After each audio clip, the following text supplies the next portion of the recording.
Je me balade et je viens de voir quelque chose qui me blesse à chaque fois, ça va me toucher le cœur et si vous êtes connecté aussi à tout ce qui est, que vous vous sentez dans cette empathie de tout ce qui existe, vous saurez de quoi je veux parler.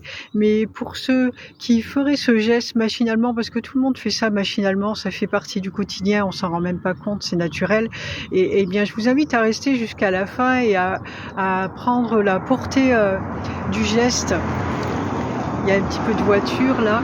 C'est une personne qui marche aussi comme ça et passe à côté des herbes elle en prend une et hop, elle va pour regarder comme ça juste et après je te jette.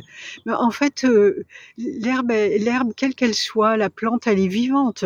Et comme nous, c'est comme si nous, il y avait un géant là au-dessus qui nous prenait, qui nous regarde et dit: «J'en veux pas, c'est bon, allez, c'est bon, je t'ai tué maintenant, je t'ai enlevé à toute ta vie et voilà». C'est exactement ce qu'on fait.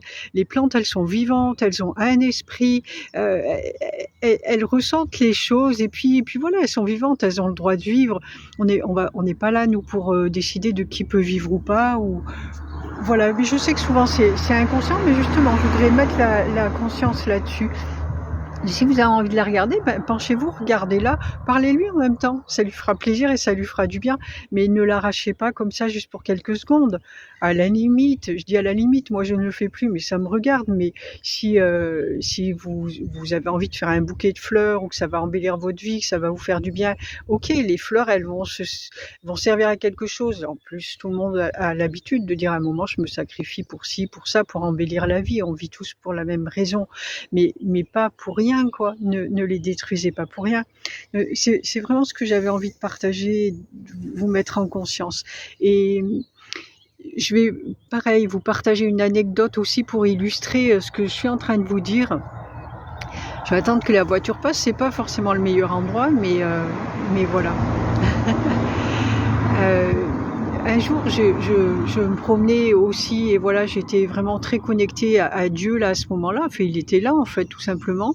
Et il m'a dit, tu vois, si tu me cherches, je suis là, je suis là, je suis là, je suis là. Il m'a montré les arbres, il m'a montré les fleurs, il m'a montré l'herbe, il m'a montré tout ce qui est en fait. Dieu est partout.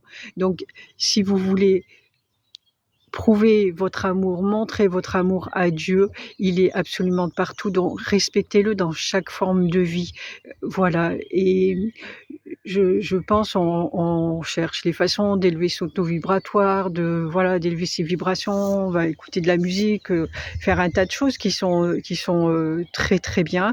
Mais je crois que la plus belle façon d'élever ses vibrations et de se rapprocher de Dieu, c'est ça, c'est tout simplement ce respect-là de la vie qu'il nous offre et prendre cette conscience.